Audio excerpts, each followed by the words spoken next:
విశాఖ జిల్లాలో ఎండల తీవ్రత ఎక్కువగా ఉంది. ఉష్ణోగ్రతలు 43 డిగ్రీలకు చేరుకున్నాయి. ఉదయం నుంచే భానుడి ప్రతాపం ఎక్కువగా కనిపిస్తుండటంతో ప్రజలు తీవ్ర ఇబ్బందులు పడుతున్నారు. విశాఖలో ఎండల పరిస్థితిపై మరింత సమాచారం మా ప్రతినిధి చిట్టిబాబు అందిస్తారు.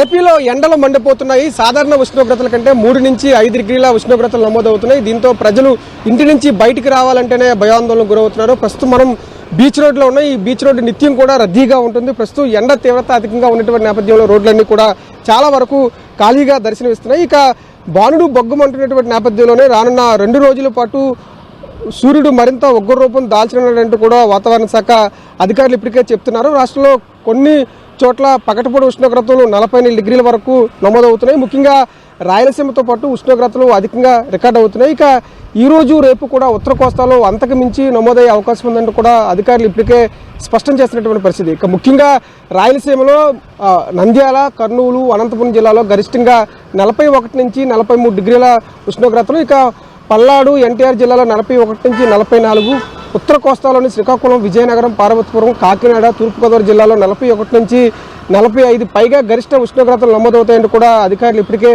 హెచ్చరికలు జారీ చేస్తారు. ముఖ్యంగా ఈరోజు చూసుకున్నట్లయితే 109 మండలాల్లో తీవ్ర వడగాలులు వీసేటువంటి అవకాశం ఉందని, 206 మండలాల్లో వడగాల్పులతో పాటు ముఖ్యంగా రేపు కూడా 115 మండలాల్లో తీవ్ర వడగాల్పులు, 245 మండలాల్లో వడ ఎక్కువగా వీయనుందంటూ కూడా వాతావరణ శాఖ అధికారులు హెచ్చరిస్తున్నారు. ఇక గడిచినటువంటి 5-6 రోజులుగా అధిక ఉష్ణోగ్రతలు నమోదవుతున్నటువంటి నేపథ్యంలో ప్రజలు చాలా ఇబ్బందులు గురవుతున్నారు. గడిచినటువంటి 24 గంటలుగా 18 జిల్లాల్లో 40 డిగ్రీలు పైబడి అధికంగా ఉష్ణోగ్రతలు నమోదయ్యాయి. ముఖ్యంగా 21 మండలాల్లో తీవ్ర వడగాల్పులు, 97 మండలాల్లో తీవ్ర వడగాలులు వీచేందుకు కూడా అధికారులు హెచ్చరికలు జారీ చేశారు. ఇంకా ప్రస్తుతం ఉన్నటువంటి పరిస్థితుల్లో కోస్తా ఆంధ్ర, రాయలసీమలో రానున్నటువంటి 3 రోజులు వేడి తేమతో కూడినటువంటి అసౌకర్య వాతావరణం ఉంటుందని కూడా అధికారులు హెచ్చరిస్తున్నారు. ప్రజలు ఇంటి నుంచి అత్యవసరం అయితేనే బయటికి రావాలంటూ కూడా అధికారులు చెప్తున్నారు. రోజు రోజుకు అధిక ఉష్ణోగ్రతలు నమోదవుతున్నటువంటి నేపథ్యంలోనే చాలా ఇబ్బందులు పెడుతున్నారు. చిన్నపిల్లల దగ్గర నుంచి వృద్ధులు కూడా చాలా ఇబ్బందులు గురవుతున్నటువంటి నేపథ్యంలోనే ఎండ తీవ్రత అనేది మరొక 2 రోజుల పాటు ఈ విధంగానే అధికంగా ఉంటుంది. చాలా జిల్లాల్లో 41 నుంచి 43 డిగ్రీల ఉష్ణోగ్రతలు నమోదవుతాయి. దీనికి తోడు వేడి గాలులు కూడా 2 రోజుల పాటు ఉంటాయంటూ కూడా అధికారులు హెచ్చరిస్తున్నారు. ఈ 2 రోజులు తర్వాత ఈ యొక్క ఏదైతే అధిక ఉష్ణోగ్రతలు ఉన్నాయో 35 నుంచి 37, కొన్ని జిల్లాల్లో 38 వరకు, అంటే సాధారణ ఉష్ణోగ్రతల కంటే 2 నుంచి 3 డిగ్రీల ఉష్ణోగ్రతలు తగ్గుతాయి. ఇక వడగాలులు కూడా తగ్గేటువంటి అవకాశం ఉందంటూ కూడా అధికారులు చెప్తున్నారు. కొన్ని జిల్లాల్లో సాయంత్రం వేళ జల్లులతో కూడినటువంటి వర్షాలు కురిసేటువంటి అవకాశం ఉన్నటువంటి నేపథ్యంలో ఈ రోజు రేపు కూడా రాష్ట్రంలోని పలు జిల్లాల్లో అత్యధిక ఉష్ణోగ్రతలు నమోదవుతున్నటువంటి నేపథ్యంలో ప్రజలు తగిన జాగ్రత్తలు తీసుకోవాలంటూ కూడా వాతావరణ శాఖ అధికారులు హెచ్చరిస్తున్నారు. వీడియో జర్నలిస్ట్ బంగారు చిట్టెన్ టీవీ, విశాఖ నుంచి.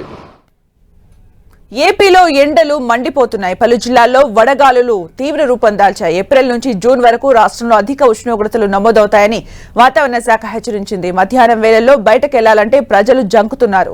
విజయవాడలో ఎండల పరిస్థితిపై మా ప్రతినిధి తిరుమలరావు మరింత సమాచారం అందిస్తారు. ఉమ్మడి కృష్ణా జిల్లా వ్యాప్తంగా ఎప్పుడూ లేని విధంగా ఏప్రిల్లోనే పగటి ఉష్ణోగ్రతలు పెరగడంతో వృద్ధులు, పిల్లలు అల్లాడిపోతున్నారు. అత్యవసర పనులుంటేనే బయటికి రావాలంటూ ఇటు వైద్య శాఖ సూచనలు చేస్తున్నారు. ఇప్పుడు చూడొచ్చు మనం, ఎండలు మండిపోతున్నాయి. ఎప్పుడు లేని విధంగా బెజవాడలో అయితే ఈసారి ఎండలతో విలవల్లాడే పరిస్థితి నెలకొల్పుతుంది. దీనికి సంబంధించి ఉదయం ఏదైనా అత్యవసర పనులు ఉంటేనే బయటికి రావాలి, లేని పక్షంలో బయటకు రావద్దు అంటూ వాతావరణ శాఖ అయితే చెప్పడం జరుగుతుంది.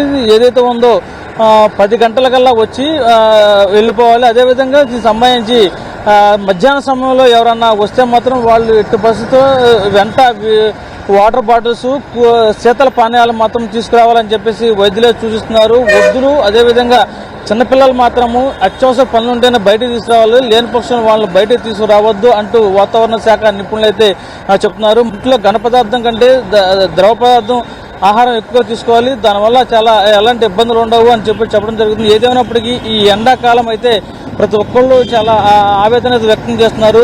ఇదే విధంగా దీనికి సంబంధించి ఏప్రిల్ నెలలో ఎలా ఉంటే మే నెలలో చాలా ఇబ్బంది పరిస్థితులు ఉంటాయని చెప్పేసి వాతావరణ శాఖ నిపుణులు చెప్పడం జరుగుతున్నారు.